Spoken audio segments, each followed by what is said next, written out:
Shalom, selamat malam. Malam hari ini adalah Selasa terakhir tahun 2025. Dan pesan Tuhan pada malam hari ini adalah Tuhan adalah Allah yang setia. Dan bagaimana kita menanggapi Allah yang setia, bagaimana kita menanggapi bahwa dan kita tahu bahwa Yesus adalah Allah yang setia, sehingga apapun masalah yang kita hadapin, kita boleh tetap percaya kepada Dia, bahwa tidak ada hal-hal yang patut kita risaukan. Nah, itu bahasanya begitu. Patut kita risaukan kalau kita berjalan bersama dengan Yesus. Tadi pujiannya pas sekali, karena salibmu aku hidup, karena salibmu, jadi karena salib Yesus. Demikian pula akhir tahun ini, walaupun tahun ini tahun 2025, mungkin ada yang merasa tahun 2025 adalah tahun-tahun kemungkinan, tahun-tahun semuanya habis, berputus, semuanya lewat.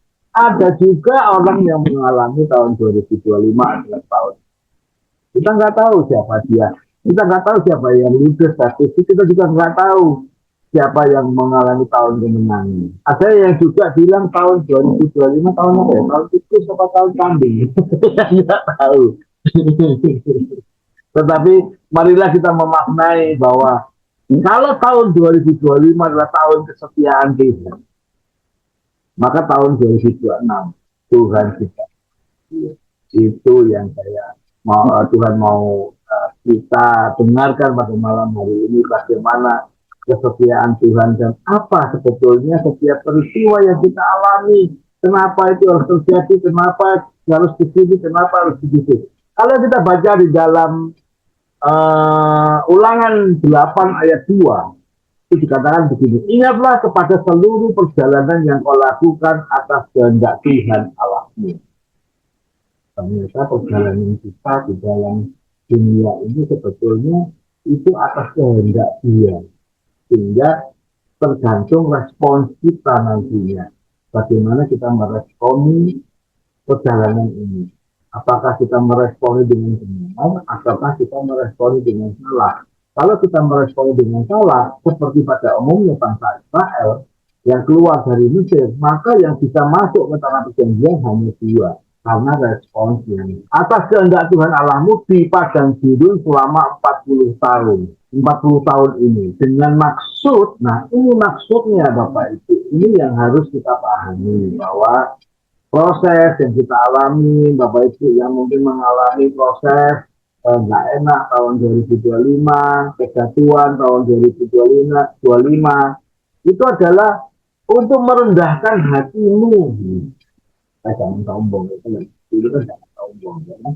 Dan mencobai engkau untuk mengetahui apa yang ada dalam hatimu, apa yang kita lihat, apa yang kita ada dalam hati kita, itu diberitahu. Bukannya Tuhan nggak tahu loh ya, ini salah, jangan salah. Bukan Tuhan nggak tahu, tetapi Dia itu mau menunjukkan ini loh, hatimu itu begini sebetulnya. Selama kamu dalam prosesnya Tuhan, ternyata yang kamu cari itu adalah ini. Engkau nggak mencari aku, engkau mencari kemuliaanmu, engkau mencari kekayaan, engkau mencari, sehingga banyak orang yang protes di dalam Tuhan. Tuhan, aku tuh kurang apa? Aku sudah melayani Engkau, aku sudah ini, aku sudah itu, tapi kenapa aku harus ngalamin ini? Banyak orang demikian. Jadi mari kita pahami bahwa melayani Tuhan bukan kemudian kita jadi hidupnya happy-happy. Enggak, proses seperti itu. Musa mau melayani Tuhan, tetapi dia ikutin proses. Prosesnya ikuti apa? Dia memimpin bangsa Israel berjalan di padang gurun. Jadi mencoba untuk maksud supaya merendahkan hatimu dan mencoba kau untuk mengetahui apa yang ada dalam hatimu, yakni, nah ini dia, yakni apakah engkau berpegang pada perintahnya atau tidak. Ini adalah khotbah Musa yang terakhir sebelum bangsa Israel masuk ke perjanjian. Jadi dijelaskan di Ulangan 8 ayat 2, segala hal yang terjadi adalah apakah engkau berpegang pada perintahnya atau tidak. Apakah kita ngedumel, kita ngomel seperti bangsa Israel yang lain sehingga tidak bisa masuk ke perjanjian, ataukah kita taat dengan perintah Tuhan? Kalau kita taat, jaminan masuk tanah perjanjian. Kita tentunya semua ingin masuk tanah perjanjian. Kita tentunya ingin menerima janji Tuhan, kan begitu. Semua nggak ada yang kecuali, termasuk saya juga ingin masuk tanah perjanjian yang Tuhan sudah janjikan begitu. Wah, luar biasa. Kalau kita dengarkan doa-doa Bu Esi, luar biasa. Tapi pertanyaannya kapan? Itu ada tergantung kita masing-masing. Berarti apa? Sudah bukan tergantung Tuhan lagi, tergantung kita. Bagaimana kita menyikapi nubuatan, bagaimana kita menyikapi firman Tuhan, bagaimana kita menyikapi keadaan hidup kita, bagaimana kita menyikapi situasi yang terjadi dalam hidup kita. Sehingga tahun 2025, kalau Bapak Ibu yang mengalami kegagalan, kalau Bapak Ibu yang mengalami proses Tuhan, kalau Bapak Ibu mengalami hal-hal yang tidak menyenangkan, kita tetap harus ingat bahwa Tuhan adalah Allah yang setia. Bahkan proses yang dialami oleh bangsa Israel itu luar biasa. Luar biasanya bagaimana? Coba kita lihat di Katapan 2 ayat 10. Duduklah tertegun di tanah para tua-tua Filistion. Mereka menabur abu di atas kepala dan mengenakan kain kabung. Darah-darah Yerusalem menundukkan kepalanya ke tanah. Mataku kusam dan air mata remuk redam hatiku, hancur habis hatiku karena keruntuhan putri bangsaku. Putri bangsaku ini di Yerusalem. Sebab jatuh pingsan kanak-kanak dan bayi di lapangan-lapangan kota. Itu adalah proses begitu sedihnya mereka. Mungkin di antara kita ada yang begitu sedih melewati tahun 2020, melewati proses Tuhan. Tapi percayalah, proses Tuhan itu tidak akan membuat kita habis lenyap ditelan oleh situasi. Tetapi proses ini tujuannya itu untuk memperoleh kekuatan. Itu tujuannya. Itu yang harus kita pahami. Itu yang harus kita pahami. Kalau kita balik lagi ke kitab Ulangan. Coba kita kitab Ulangan 8. Kita belajar hari ini ya. Ayat 12. Nah, ini mana?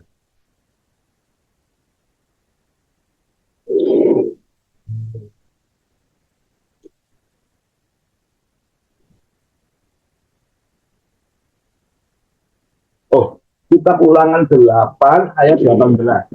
12. Tetapi haruslah engkau ingat kepada Tuhan. Di ayat 2 tadi dikatakan begitu untuk supaya merendahkan hati. Endingnya di ayat 18 saya nggak masalah semuanya karena nanti kalau katakan semuanya selesainya nanti tahun ini. Tetapi haruslah engkau ingat kepada Tuhan di ayat 18 ya. Tuhan Allahmu, Dia sebab Dialah yang memberi engkau kekuatan. Di dalam proses hidup, di dalam kita mengalami perjalanan hidup, itu Tuhan sedang memberikan proses dan akan memberi itu. Untuk apa? Untuk memperoleh kekayaan, janjinya Dia dan amin, dengan maksud meneguhkan perjanjian yang diiklankannya dengan sumpah kepada nenek moyangmu seperti sekarang ini. Nah, itu loh janji. Mari kita tetap semangat, never give up. Itu harus tetap.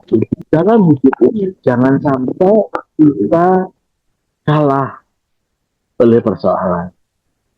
Karena apa? Kalau kita baca Alkitab dari depan sampai belakang, maka banyak hal yang kita lihat, banyak hal yang kita lihat Tuhan itu bagaimana dia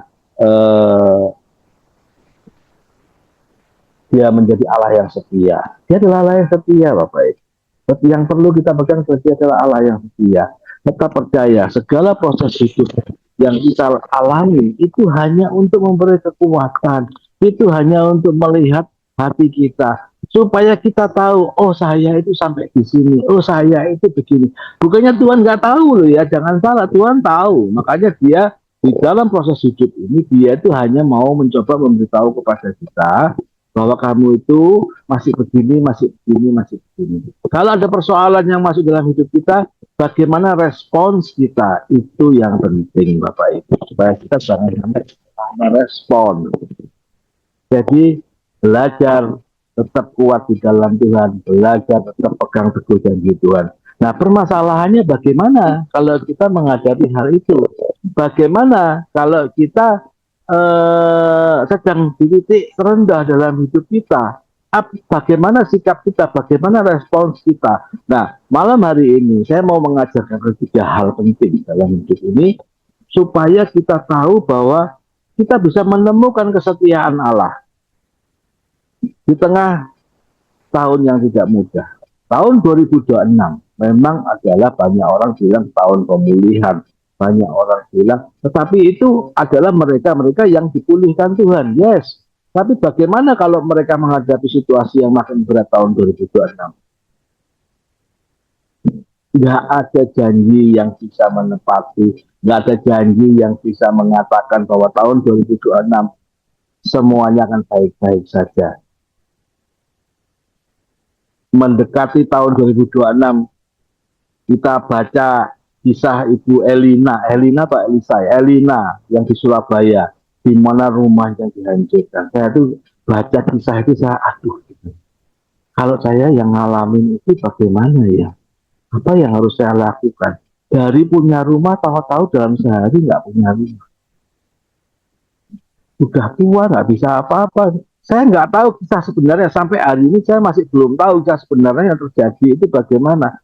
Tetapi ibu ini mengalami satu hal yang luar biasa. Tidak ada angin, tidak ada hujan, ada orang datang, maksa dia keluar dari rumah, kemudian beberapa hari kemudian rumahnya dihancurkan, diratakan, dan tidak bisa ditempatin lagi. Ya nggak bisa tempatin orang diratakan. Dan ditulis di situ tanahnya dijual. 5 bulan menurut berita, 4 sampai 5 bulan dia berproses sehingga akhirnya viral sekarang ini. Viral dan semua orang mulai melihat, oh ada sesuatu terjadi. Bagaimana kalau dengan kita? Itu yang terjadi pada hidup kita. Tentunya pusing. Kalau orang bilang amsyong gitu ya, orang pusing pergi keliling. Dari punya rumah, tahu-tahu rumahnya hilang. Dari punya harta kekayaan, punya di situ dia tinggal di rumah yang ada AC-nya, karena AC-nya hilang, dikabarkan AC-nya hilang, berarti dia punya AC, dia ada motor, ada ini, aduh semuanya hilang dalam waktu sehari saja. Nggak gampang, makanya kadang-kadang proses hidup itu nggak gampang, tetapi marilah kita belajar bahwa Allah yang kita sembah di dalam Kristus Yesus adalah Allah yang setia. Sehingga apapun yang terjadi dalam hidup kita, tahun 2026, tahun 2025 sudah lewat, ya sudah, biarkan. Tahun 2026, kalau terjadi kesulitan, bagaimana kita menghadapinya? Kalau terjadi kita menerima berkat, bagaimana kita juga menghadapinya? Kalau terjadi kita ditolong Tuhan, kemudian kita ditemukan jalan keluar, bagaimana kita harus menyikapinya? Itu yang harus kita pelajari ke depannya, sehingga kita bisa bicara, kita bisa ngomong sama anak cucu kita, tenang saja, Tuhan kita adalah Allah yang setia. Dia itu Immanuel, Allah yang selalu menyertai kita, dan dia adalah Allah yang maha kuasa, Allah yang dahsyat, ajaib, luar biasa. Karena saya melihat juga penyertaan Tuhan luar biasa terhadap orang-orang yang tetap bertahan di dalam Dia. Pertama, yang perlu kita imani, perlu kita tanamkan dalam pikiran kita, kesetiaan Tuhan itu lebih besar dari keadaan kita. Itu yang perlu kita ingat. Percayalah, kesetiaan Tuhan lebih besar daripada keadaan kita. Jadi apapun keadaanmu, apapun keadaan kita, apapun persoalan yang sedang melanda kita, baik itu baik atau buruk, Tuhan tetap setia. Sehingga di dalam pikiran kita tanamkan kegagalan kita itu tidak membuat kesetiaannya runtuh. Mungkin kita gagal. Di depan mungkin, saya nggak ada jaminan ya, di depan bahwa oh orang yang ikut Tuhan pasti oke semua. Nggak ada jaminan seperti itu. Tetapi jaminannya adalah Allah yang setia. Itu yang harus kita pegang. Sehingga kita bisa bilang, kegagalan kita tidak membuat kesetiaan Tuhan runtuh. Kalau Bapak Ibu ada gagal, percayalah Allah tetap setia. Jadi prosesnya akan seperti itu. Aman bersama dengan Tuhan Yesus. Apapun yang terjadi, tetap aman. Sudah percaya saja. Yang kedua adalah rahmat Tuhan tak pernah kehabisan stok. Rahmat Tuhan itu saya ambil di Ratapan 22, Ratapan 3 ayat 22-23. Tak berkesudahan kasih setia Tuhan, tak habis-habisnya rahmatnya, selalu baru tiap pagi, besar kesetiaanmu. Allah kita punya rahmat, punya berkat, punya kasih karunia, punya banyak hal untuk membuat kita tetap kuat bertahan apapun yang terjadi. Jadi walaupun kemarin saya ngobrol sama seseorang, nggak ada di sini, ada di sini kok. Saya nggak ngerasain orang yang di sini, ngerasain orang yang di luar. Tapi saya nggak sebut namanya. Jadi Bapak Ibu juga nggak tahu siapa dia. Dia pagi-pagi udah telepon saya, Pak, gini. Aduh, aku bilang, Ibu ini kalau bangun pagi, terus melihat, loh kok saya masih di kamar, loh kok saya masih hidup, gitu ya Bu ya. Oh iya bener Pak. Berapa banyak orang yang begitu besar masalah yang dihadapi sehingga bangun pagi itu kita sampai kepinginnya nggak bangun lagi. Tetapi percayalah, Tuhan itu seperti matahari yang selalu terbit dari timur, yang selalu terbit dan dia tidak pernah terlambat. Jadi pagi itu pasti selalu ada rahmat Tuhan yang baru yang Tuhan berikan. Itu yang perlu kita pegang hari-hari ini. Ke depan ini kalaupun Anda mengalami hal yang lebih berat, nggak apa-apa, santai saja, rileks saja, karena Tuhan yang kita kenal dalam nama Tuhan Yesus itu adalah Allah yang selalu baru rahmatnya setiap hari, selalu baru berkatnya setiap hari. Apapun yang sudah lewat bisa kita lewati, dan hari ini, hari besok kita akan menerima rahmat yang baru. Selalu ada rahmat yang baru, selalu ada berkat yang baru, selalu ada pertolongan yang baru, bahkan selalu ada kesempatan. Di dalam Tuhan Yesus selalu ada kesempatan. Itu yang perlu kita camkan dalam hati kita, sehingga kita menjadi orang yang kuat dan pegang teguh janjinya, sehingga kita tidak pusing lagi. Yang penting saya bersama dengan Gusti Yesus, selesai. Jadi tetap pastikan hidup kita berjalan bersama dengan Dia. Yang ketiga, kesetiaannya selalu baru setiap hari. Kehidupan tidak berubah, tetapi pengharapan selalu baru. Maksudnya begini, dalam catatan saya hanya tulis kehidupan tidak berubah, tapi pengharapan selalu baru. Maksudnya begini, persoalan mungkin tidak selesai. Bukan kemudian kita bangun pagi persoalan jadi selesai, enggak. Kemungkinan persoalan itu enggak selesai. Itu kabar buruknya. Kabar baiknya apa? Berkatnya selalu baru setiap hari, kesetiaannya selalu baru setiap hari. Itu berkat yang Tuhan kita harapkan. Itu kabar baiknya. Sehingga kita bisa tetap bertahan, kita bisa tetap maju terus bersama dengan Tuhan. Tahun 2026, apapun yang terjadi, tetap yes, aku tetap beserta dengan Yesus. Itu yang perlu kita iman, itu yang perlu kita syukurin. Karena apa? Kita nggak tahu hari itu mungkin ada pertolongan Tuhan. Di hari besok, walaupun kita nggak tahu besok harus makan apa, ada loh yang sampai demikian. Besok harus makan apa, tapi ternyata ada pertolongan Tuhan. Ada burung gagak yang dikirim Tuhan untuk mengirimin stik.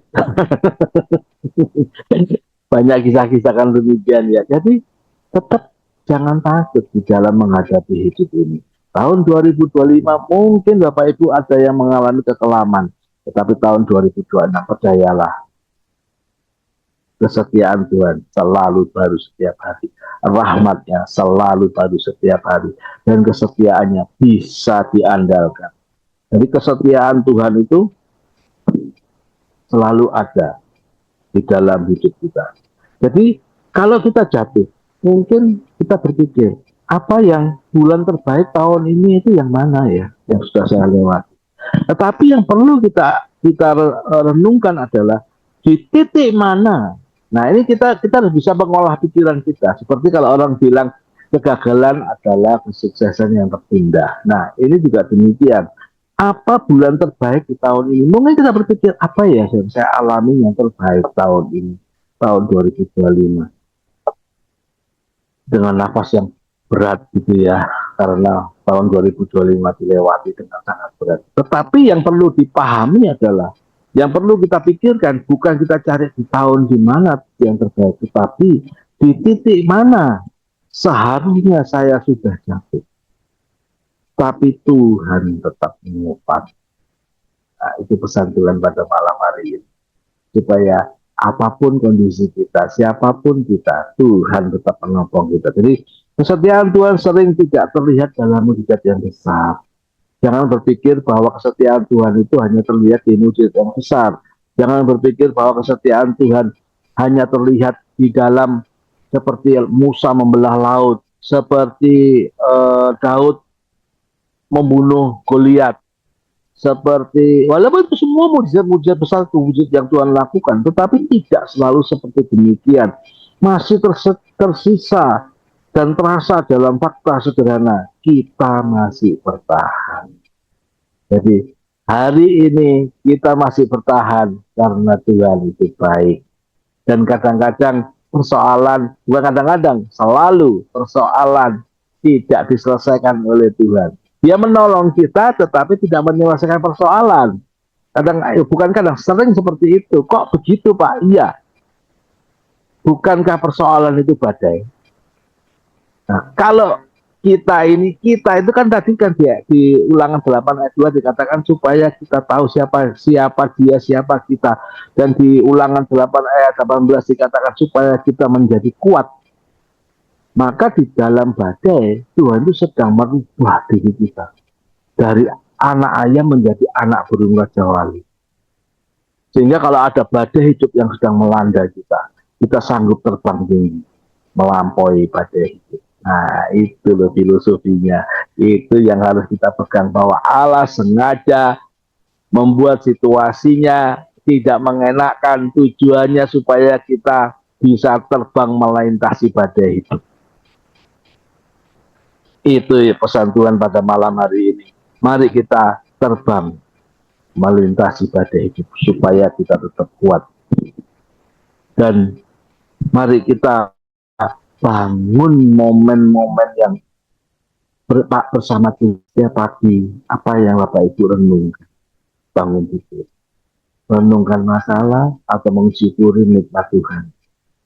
Mari kita bangun momen-momen bersama dengan Tuhan, sehingga kita menjadi orang yang betul-betul dekat dengan Tuhan. Kita paham maksud Tuhan, sehingga kalau ada problem, ada badai hidup yang sedang melanda, kita bisa terbang di atas badai itu.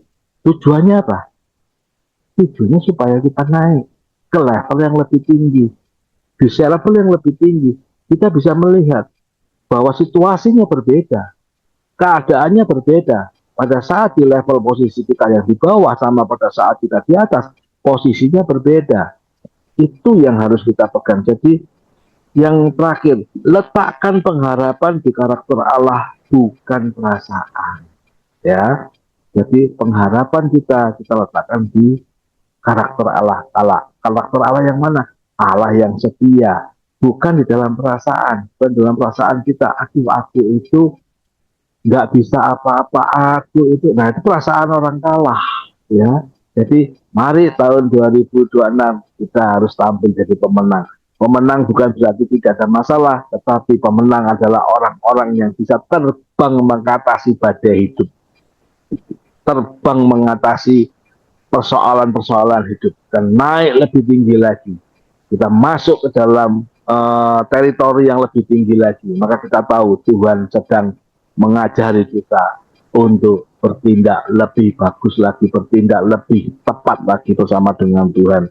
Dan bukan pengharapan kita letakkan kepada karakter Allah tadi itu bukan kepada perasaan kita, bukan kepada keadaan kita. Jadi jangan mengeluh tentang keadaan, tetapi marilah kita melihat siapa Tuhan. Kita fokus kepada Tuhan.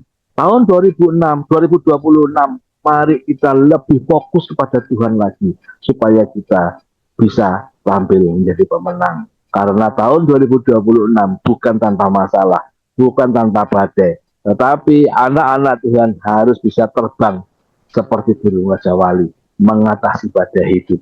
Itu yang Tuhan mau. Karena di dalam proses hidup ada kekuatan-kekuatan baru yang Tuhan berikan.